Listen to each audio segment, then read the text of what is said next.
Bueno, buenas tardes.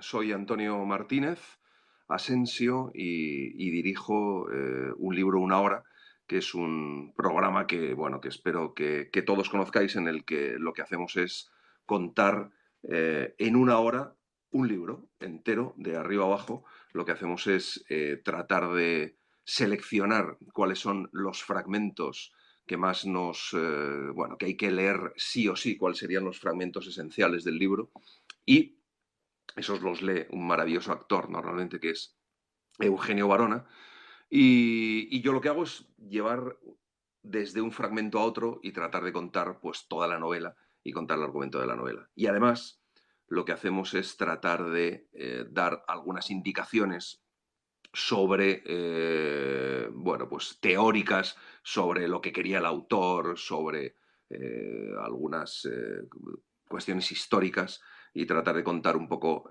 bueno, pues el entorno histórico y teórico del libro. Y esto lo hace Olga Hernán Gómez, que es una maravillosa locutora, que muchos de vosotros reconoceréis la voz porque, bueno, porque es una mujer que lleva toda la vida, y que es maravilloso trabajar con ella porque, bueno, es una mujer muy precisa en todo lo que hace. Bueno, pues luego el programa, para terminar de contaros un poco todos los secretos del programa, el programa está realizado por Mariano Revilla, que es un ser maravilloso y que es un hombre al que le gusta todo perfecto, todo muy bien hecho, y que cuida muchísimo esa realización, y lo que hace es sonorizar, y lo que hace es buscar las músicas y buscar también los silencios, y editar, justo junto con Pablo Arévalo, que es nuestro editor de sonido, pues editar el programa y dejarlo tal y como lo podéis escuchar los sábados por la noche, en la noche de los sábados a los domingos, a las 5 de la mañana,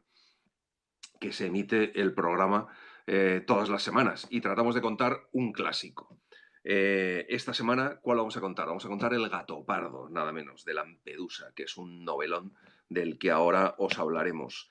Pero esta semana tenemos una sesión doble, porque vamos a tener también un libro, una hora, la noche del domingo al lunes a las 3 de la mañana, y ahí vamos a repetir el episodio de En el corazón de las tinieblas, maravillosa novela de Joseph Conrad, que sabéis que es la novela en la que se basó bueno, Coppola para hacer su maravilloso Apocalypse Now. Una cosa que nos está pasando es que estamos releyendo obras de la literatura clásica que nos están haciendo, bueno, pues hacer lecturas muy diferentes. Yo, hay muchísimas obras que me las había leído cuando, bueno, cuando era muy joven, cuando era casi un adolescente, ¿no? Y una de ellas fue En el corazón de las tinieblas, de Joseph Conrad, y yo lo recordaba como una obra absolutamente oscura, como una obra a ratos casi incomprensible. Y sin embargo, bueno, pues al leerla ahora, pues hemos hecho una lectura al revés, muy luminosa, donde, bueno, pues ese viaje a través de la selva en busca de Kurz que hace Marlowe es un viaje hacia el conocimiento, y es un viaje extraordinario que a mí me ha dejado absolutamente flipado. Y bueno, y este programa, En el corazón de las tinieblas, lo reemitimos la noche del domingo al lunes a las 3 de la mañana, después del Faro. Creo que es después del Faro. Bueno, y esta noche, a las 5 de la mañana, vamos a hacer El gato pardo. No se ve con el reflejo, pero El gato pardo, en una edición maravillosa, que es la edición de, a ver si conseguimos que se vea o no el libro, en la edición de, bueno, se ve al revés además, en la edición de Anagrama, que es una edición revisada por Gioacchino Lanza Tomasi, que es, bueno, pues que es un ahijado de Lampedusa, y que escribe un posfacio maravilloso, Carlo Feltrinelli. Sabéis que El gato pardo fue la única novela que escribió Lampedusa, que le costó muchísimo publicarla, y que de hecho no la vio publicada en vida, porque el pobre hombre, pues bueno, pues le detectaron un tumor en el pulmón, se fue a Roma para intentar curarse, y ahí en 1957 murió, y no vio nunca publicada la novela, que se la rechazaban una y otra vez, seguramente por causas comerciales, porque asumían que la novela era un novelón, pero bueno, pues por temas comerciales seguramente se la rechazaron una y otra vez. Y luego Feltrinelli, pues realmente que tuvo sus dos grandes lanzamientos brutales fueron Doctor Sivago y El Gato Pardo, pues realmente no pudo conocer ni ninguno de los dos autores, ni Pasternak ni Lampedusa, pudieron conocer la repercusión increíble que tuvieron sus novelas, porque El Gato Pardo fue seguramente la novela más importante del siglo XX italiano, y no solo por lo que lo cuenta o cómo lo cuenta, sino también o sea, no solo por lo que cuenta, que ahora lo veremos, sino también por cómo lo cuenta, ¿no? Porque es una novela que también tuvo muchísimas dificultades editoriales, porque había tres versiones que había escrito Lampedusa y que una de ellas estaba manuscrita, y ha habido capítulos que encontraron luego con el tiempo y que han ido incorporando a esta edición definitiva de Anagrama, ¿no?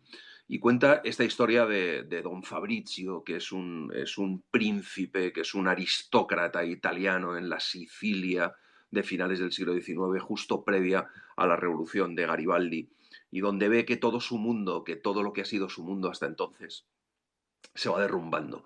Y bueno, y cómo se va adaptando a ese nuevo sistema, cómo va conociendo a los que van a ser los poderosos, cómo tiene una relación maravillosa con su ahijado Tancredi, que es uno de los protagonistas fundamentales, y cómo, bueno, que dice una de las frases claves de la novela, que es que todo cambie para que todo siga igual, que realmente no era lo que pretendía contar Lampedusa. De eso no trata El Gato Pardo, sino que esa es una frase que dice Tancredi y que realmente él es un diplomático y realmente la dice porque él sabe que tiene que juntarse con las nuevas clases dominantes para poder seguir en el poder, ¿no? Y eso es un poco lo que él pretende. Y es maravillosa porque es una novela en la que Don Fabricio, en el que todos los personajes puedes asistir a lo que están pensando, a lo que están sintiendo, a lo que están intentando hacer, casi casi con una perspectiva temporal, cómo están intentando manejar sus vidas y manejar las vidas de sus familias y lo que están haciendo para mantenerse, para sobrevivir, para crecer. Y es una novela deliciosa. Yo siempre pienso que nuestro programa bueno, pues lo que invita es a que, bueno, a que la gente pase una hora entretenida y que conozca una obra, una gran obra de la literatura, pero luego que se lance a leer esa obra, ¿no? Porque, bueno, yo creo que, y me gustaría pensar que es un programa que invita a la lectura y que al final, después de ver el programa y después de saber algo más, o después de ver esta visión o esa forma que nosotros tenemos de contar la novela, bueno, pues vosotros iréis a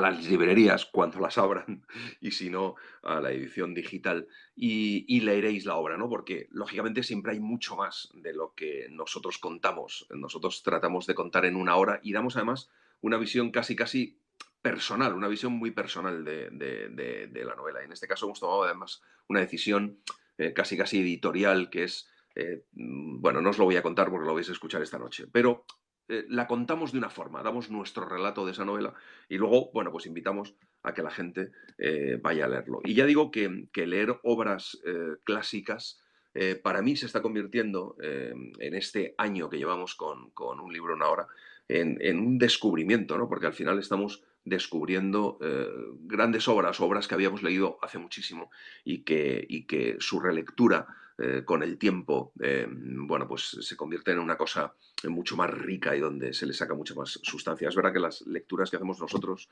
al final, bueno, pues profundizamos mucho, ¿no? En la lectura y entonces, pues tal vez por eso también le sacamos toda la miga y esperamos que esa amiga sea la que luego les transmitamos en el programa. Bueno, qué más libros hemos leído o les hemos contado en el programa? Porque llevamos prácticamente casi 40 programas y les hemos contado otros muchos libros que son realmente, llevamos exactamente, con El Gato Pardo serán 30 más los 7 que hicimos en verano, 37 programas. Otra lectura que hemos hecho maravillosa es la de Nada, de la novela de vaya, estos blancos de la memoria de repente que tiene uno. De Carmen Laforet, por Dios. Bueno, pues Nada es otra novela que nosotros emitimos el 8 de marzo y que es otra novela maravillosa, una novela modernísima que Carmen Laforet publicó en 1944 y que uno o sea, no se puede hacer una idea cuando está leyéndolo que es escrito justo después de la guerra, en un periodo tan complicado y en un momento tan, bueno, hace tantísimo tiempo, ¿no? Porque es una novela modernísima, con un papel de la mujer mm, alucinante y con un personajazo de una mujer libre, una mujer que busca su vida y que busca su posición en el mundo, ¿no? En una Barcelona de la posguerra absolutamente alucinante. Y antes de eso, antes de nada, eh, hablamos de Sonata de Otoño. Sonata de Otoño, una novelita de Valle Inclán, que Valle Inclán publicó en 1902, cuando todavía estaba muy en boga una literatura muy, muy realista eh, y de repente publicó estas memorias del Marqués de Bradomín absolutamente canallas, absolutamente románticas, divertidísimas. Y bueno, y cómo cuentan cómo, bueno, pues en este caso la Sonata de Otoño, como el Marqués de Bradomín le llama a una amante suya, Concha, que dice que se está muriendo, y cómo va a por ella y cómo pasa sus últimos momentos con ella y lo que ocurre en esa casa, en ese gran palacio. Y la verdad es que es alucinante, es divertidísimo, es muy canalla y es muy sorprendente, ¿no? La historia que cuenta Valle Inclán en Sonata de Otoño. Antes de la semana pasada, que se me había pasado, emitimos El hombre invisible de H.G. Wells, que es otra experiencia extraordinaria, porque es como una novela de acción, ¿no? Maravillosa, que crea uno de los mitos que han sido uno de los mitos del terror de nuestros tiempos, ¿no? Que es el hombre invisible, porque es verdad que es un personaje que tiene un poco ese morbo de que todos de alguna forma hemos pensado siempre, ¿no? ¿Qué haríamos si fuéramos invisibles, ¿no? ¿Qué podríamos hacer?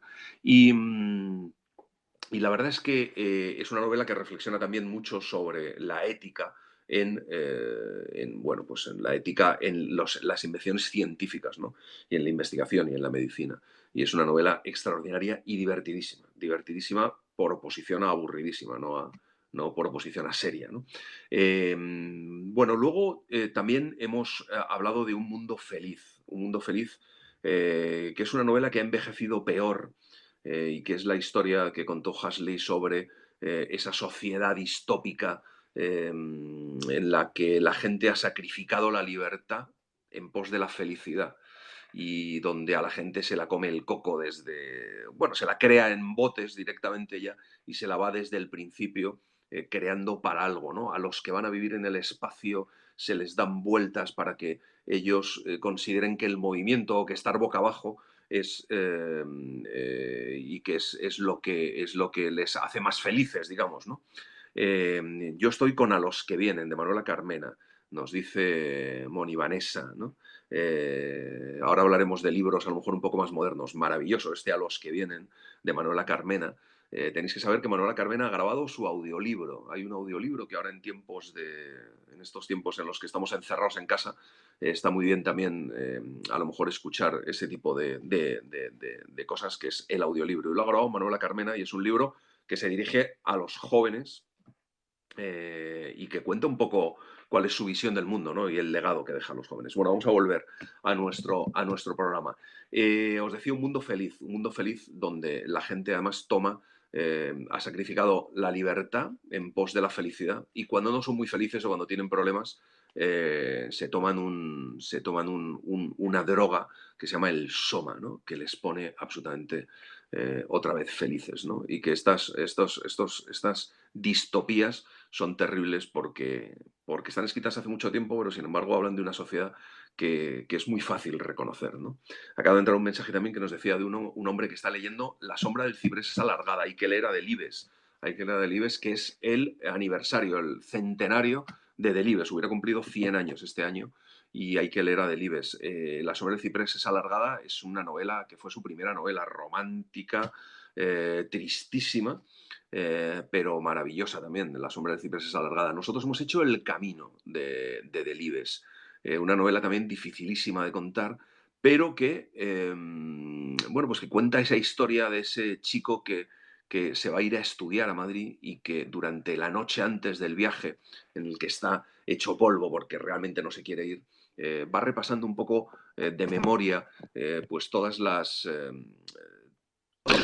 en el pueblo y las cosas que le ha ido enseñando el pueblo, sus amigos, las cosas que le han ido pasando, sus recuerdos. Y es una novela maravillosa, también llena de un humor extraordinario en la descripción de estas personas. Y luego también de una tristeza absoluta. Y es una novela enternecedora. Yo creo que hay que leer a Delibes. Además, te das cuenta cuando lees a estos clásicos, que me pasa lo mismo cuando leo a Cela, que son autores que literariamente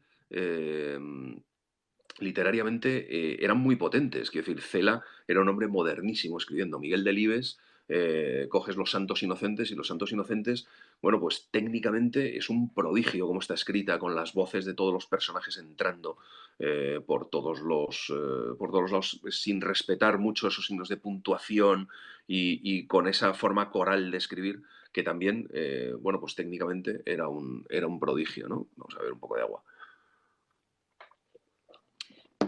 Bueno, y esta noche El Gato Pardo. Se me ha olvidado decir que El Gato Pardo está marcada por la película de Luchino Visconti, inevitablemente, porque es inevitable reconocer o ver en los rasgos de ese gigantesco Don Fabrizio del príncipe, reconocer a Burr Lancaster, a Bar Lancaster, que era el protagonista de esa película que dirigió Luchino Visconti, creo que en 1962, no me acuerdo ahora mismo exactamente la fecha. Y en el bellísimo Tancredi, en ese personaje que es el favorito de Don Fabrizio, bueno, pues a ese Alain Delon, que es el tipo más guapo que ha pasado por el cine, Alain Delon, y en la maravillosa mujer de Tancredi a Claudia Cardinale, ¿no? Eh, esa película que yo creo que ha envejecido mal, yo creo que desde luego ha envejecido mucho peor que la novela, pero que evidentemente es una referencia. Igual que es una referencia La muerte en Venecia, que también es otra película que dirigió Visconti y que es un programa que vamos a hacer próximamente, Muerte en Venecia de Thomas Mann, y que ya hablaremos de él. Vamos a seguir hablando de libros que hemos hecho. Otro libro que para mí, bueno, es un clásico moderno, es Stoner.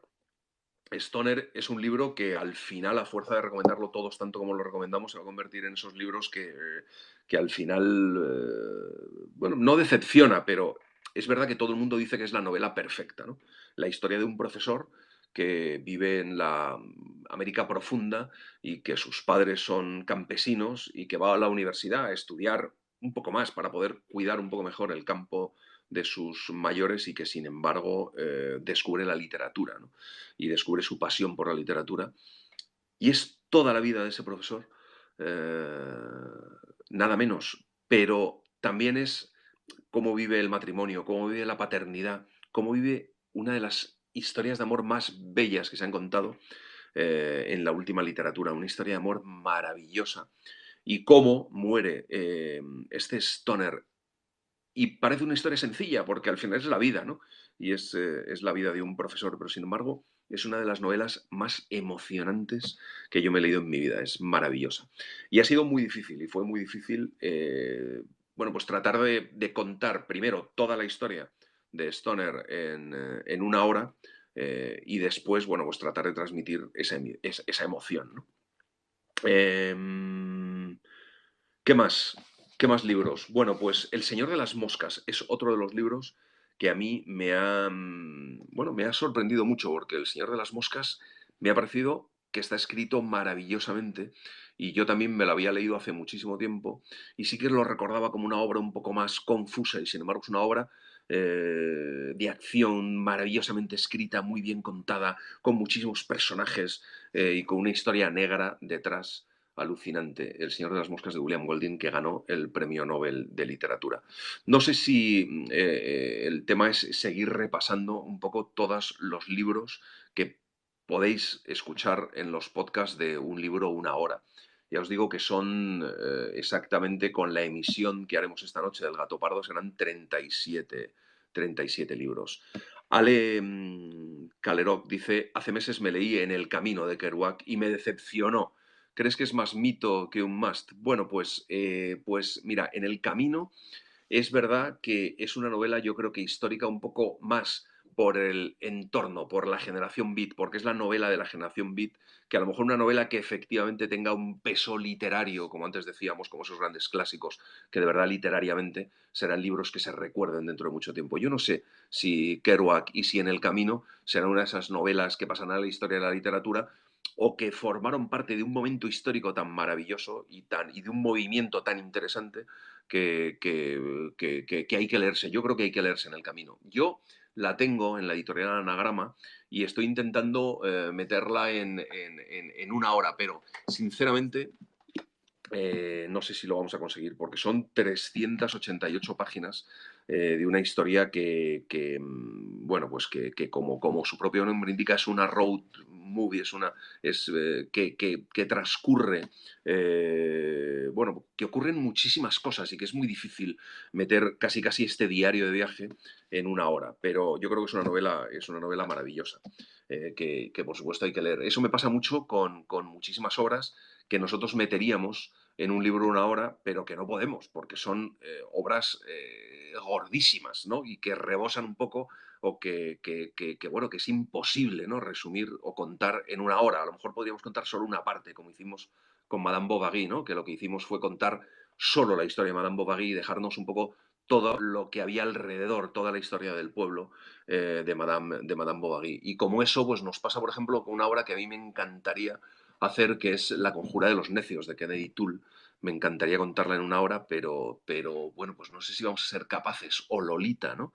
Una obra tan políticamente incorrecta ahora como Lolita, que a lo mejor, bueno, pues podríamos contarla, pero son obras que están alrededor de las 400 páginas y donde ocurren muchísimas cosas y no sé si seremos capaces de contarlas.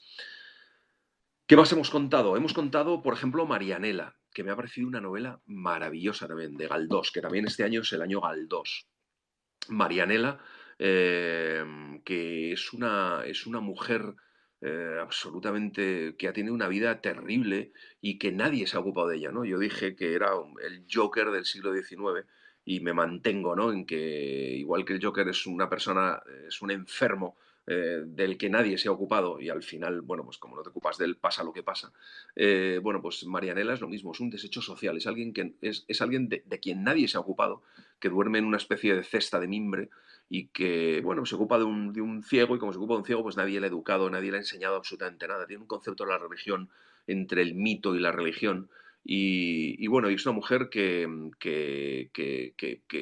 vive gracias al amor de ese Lazarillo y que cuando la ciencia, otra vez la ciencia, bueno, pues intenta hacer que ese ciego recupere la visión, bueno, pues para ella es la muerte, ¿no? Porque es una mujer que su padre la tiró al río, o se le cayó al río cuando era muy pequeña, que es como contrahecha, que es feucha, y ella cree bueno, que el amor está asociado a la belleza y que no la van a querer si la ven, ¿no? Y entonces es una obra tristísima, pero es una obra maravillosa de Benito Pérez Galdós. ¿Qué más cosas? Pues yo no sé si vamos a dejar a lo mejor es muy curiosa, la premonición de Galdós, nos dice Ale Calerok, con la ceguera. Al final acabó ciego, enfermo y solo, sí, es verdad. Y nosotros contamos también en el programa que él fue a la representación de una versión teatral de Marianela con Margarita Xirgu y que cuando Margarita Xirgu hablaba, bueno, pues él en un momento se levantó y la llamó Nela, ¿no? Y sí, acabó ciego, efectivamente, en Galdós. Qué personajazo que tenemos que recuperar. De Galdós hemos hecho Doña Perfecta, maravillosa. Hemos hecho, y políticamente complicada, hemos hecho Trafalgar, el primer episodio nacional, y tenemos que hacer más episodios nacionales que son maravillosos. Y hemos hecho Marianela. Y antes de Marianela hicimos, como antes os decía, en El corazón de las tinieblas, de Joseph Conrad, esta maravillosa y luminosa historia de la búsqueda de Marlowe de Kurd, atravesando el río, remontando un río, yendo a buscar un hombre que ha llegado a la esencia del horror, a la esencia del horror, y bueno, que representa un poco todo el mal de la sociedad y que a la vez representa toda la, no lo sé, toda la certeza de la sociedad. Eh, y bueno, que representa en el mal también esa forma, esa claridad, ¿no?, de ver las cosas. Y antes del Corazón de las Tinieblas hicimos un novelón maravilloso que es El túnel de Ernesto Sabato. El túnel que forma parte de esa trilogía maravillosa de El túnel sobre héroes y tumbas y Abdón el Exterminador, y que fue la primera novela también de Ernesto Sábato y que cuenta esa historia terrible de este pintor que mata a una mujer, a la única mujer que seguramente le entendió, ¿no? En una novela que se escribió también en los años 40 y que leída muchos años después tiene ese tema de maltrato que es inevitable ver ahora mismo, ¿no? ¿Qué más cosas? Nos podéis mandar mensajes y nos podéis también decir cuáles os han gustado. Y a mí me gustaría también recomendaros antes de terminar alguna novela o alguna cosa que haya salido ahora o antes que podemos recomendar para estos tiempos en los que estamos metidos en casa. Y que, como decía Miguel Ángel Hernández, me gustaría leeros lo que dijo Miguel Ángel Hernández el otro día en un tuit, que dijo que en periodos de incertidumbre como es este, la voz acompaña, acuna y protege más que el texto. Sí, tal vez es verdad y tal vez por eso en estos momentos la radio es más importante. Por esto tal vez esto que estamos haciendo ahora es más importante y por eso también cosas como los audiolibros a lo mejor nos acercan un poco más o nos conmueven un poco más o nos acompañan o nos acunan un poco más que el propio texto, ¿no? Y hay que ir a buscarlo. Nosotros, yo creo que un libro, una hora, une esas dos cosas, ¿no? Por un lado, la literatura y por otro lado la radio, ¿no? Y espero que os acunemos eh, cuando nos escucháis. Bueno, ¿qué más cosas os puedo recomendar? Os quiero recomendar varias cosas que para mí también son esenciales. Os quiero recomendar un libro maravilloso que es Voces de Chernóbil, de Svetlana Alexievich, que está publicada en De Bolsillo. ¿Cómo podríamos hacer para que se viera esa portada con esa ruleta maravillosa?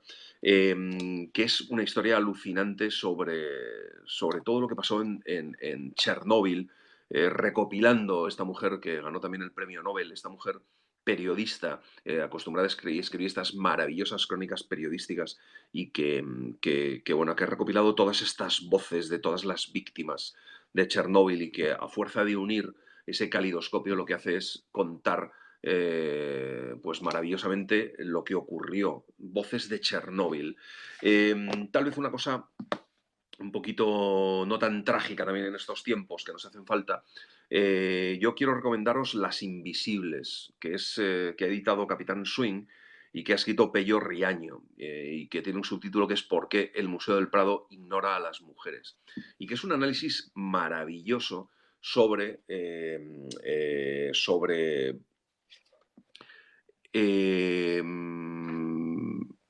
cómo las mujeres han desaparecido, no solo como autoras, sino que han desaparecido de la forma de contar el arte y han desaparecido también como mujeres en la forma de contar los cuadros que nos encontramos ante nosotros, ¿no? Cómo se ha contado a las mujeres y cómo se cuenta a las mujeres desde el Museo del Prado y cómo deberían contarse. Ese análisis de las invisibles es maravilloso. Y yo creo que es imposible volver a ver el Museo del Prado de la misma forma después de leer Las Invisibles, de Pello Riaño. Yo creo que este libro es fundamental y hay que leerlo, ¿eh? Las Invisibles de Pello Riaño. Lo pongo así torcillo porque es la única forma en la que no le pega todo el brillo y podéis verlo, pero bueno. Y luego yo quiero recomendaros un libro maravilloso que ha editado Navona, y que se llama Mentira, Mentira, de Enrique de Eriz. Hay que leer a Enrique de Eriz. Enrique de Eriz ha muerto el año pasado, un hombre jovencísimo y con un talento maravilloso, y que escribió este novelón que se llama Mentira, y que trata de una mujer que es una antropóloga que está aislada allí estudiando tribus no contactadas y que una vez al mes o cuando puede baja, se mete en una canoa, hace un recorrido bastante complicado para llegar a un punto desde donde hay internet, donde tal vez, si hay suerte, se conecta con sus familiares y les dice qué tal está. Y un día, en una de esas conexiones, después de bajar desde hace bastante tiempo, lee su propia muerte, lee que ha muerto y que sus familiares han ido a recoger su cadáver, se la han llevado a Barcelona y la han enterrado. Y entonces así empieza esta novela que dice muerta, muerta yo, ¿a quién se le ocurre? No mientras me quede una sola palabra por decir, ¿no? Y esta es la historia de esta mujer que, por un lado, piensa que, bueno, que es libre y que se puede ir porque ya la han velado, la han enterrado y ya, bueno, pues puede hacer lo que le dé la gana o recuperar a su familia y volver a Once de Barcelona, que es lo que hace. Un libro lleno de vida, lleno de vida, lleno de mentiras, porque es también la historia de todas esas historias que nos contamos y que las familias se cuentan unas a otras y que son mentiras que se van transmitiendo de generación en generación, pero que de alguna forma también sostienen a esas familias, ¿no? Las Invisibles, Mentira, Voces de Chernóbil. Y a mí me gustaría recomendaros hoy, que es el Día de la poesía de Fernando Beltrán, que es mi poeta de cabecera, y quiero recomendaros cualquiera de sus obras, pero bueno, pues hay una recopilación donde nadie me llama de Fernando Beltrán, que ha editado Poesía Hiperión. El último libro de Fernando Beltrán se llama Hotel Vivir y es una absoluta maravilla. Yo creo que Fernando Beltrán es uno de los grandes poetas nuestros y yo creo que en el Día de la Poesía nada como leer a Fernando Beltrán, escuchar este poema que tiene mucho que ver también con algo que a lo mejor puede ocurrir ahora. Las enfermeras de las 6:30, en los primeros bares, ángeles caídos de la cama para curar enfermos. Vuelvo a casa y me detengo a verlas. Son la última caricia. Las llamo, una a una por sus ojos. Abro el portal mientras ya escucho las primeras sirenas. Fernando Beltrán es maravilloso. Tiene otro volumen que es La Amada Invencible, donde recoge sus poemas, 80 poemas incurables, pero buscadle porque es maravilloso Fernando Beltrán. Dejadme que os lea un poema más de Fernando Beltrán. Te amé como se aman las cosas que no ocurren, como se pone nombre a las caricias y se contagia el don de la tristeza. Una noche cualquiera, buscándote en un bar donde no estabas, persiguiendo tu lluvia por las calles vacías, donde nunca estuviste y aún me esperas. Fernando Beltrán, hoy es el Día Mundial de la Poesía, 21 de marzo, y todos pensábamos celebrarlo en algún lugar. Yo en Málaga, con mis amigos, con los tipitís, con mi familia, y sin embargo aquí estamos. Pero bueno, seguimos estando juntos y conseguiremos pasar esto y leer poesía por las plazas de nuestro país, ya lo veréis. Bueno, ¿qué más cosas? Me gustaría que me preguntarais alguna cosa o que me sugirierais alguna cosa a través de Twitter. Y si no, yo creo que vamos a ir despidiendo esta conexión y a lo mejor nos conectamos otro día. ¿Qué os parece? Yo espero que nos escuchéis esta noche con El Gato Pardo de Lampedusa a las 5 de la mañana. Para insomnes o para madrugadores, da lo mismo. Y si no, que nos escuchéis en Playser o en cualquiera de las plataformas. ¿Qué libros vais a contar en un libro una hora? Bueno, pues en un libro una hora, Lecturafilia nos dice que le encantó Nada, de Carmen Laforet, maravillosa novela. Pues mira, tenemos previsto hacer una cosa que me ha divertido muchísimo, que es Los Piratas de Montparnasse, que es Emilio Salgari. Yo no leía Salgari, sinceramente, creo que desde que tenía 14 años. Y ha sido alucinante volver a leer a Emilio Salgari y leer a Sandokan. La verdad es que me lo he pasado estupendamente. Es malísimo, o sea, es literatura popular y literatura de aventuras de este hombre que no salió jamás de Turín y que escribía sobre bosques, tigres, cazas, barcos que se pegan en los mares y es maravilloso, pero me he divertido mucho haciéndolo. Vamos a hacer La muerte en Venecia, de Thomas Mann. Vamos a hacer La Metamorfosis de Kafka. Vamos a hacer La muerte de Iván Ilich, de León Tolstoy. Vamos a hacer seguramente Las aventuras de Pinocho, de Collodi. Vamos a hacer La isla del tesoro, de Stevenson. Seguramente vamos a hacer, por supuesto, El extranjero, del extranjero de Camus, por supuesto. Maravilloso. Y luego estoy pensando hacer obras un poco más modernas, pero no sabemos si eso lo vamos a hacer más pensando en el verano.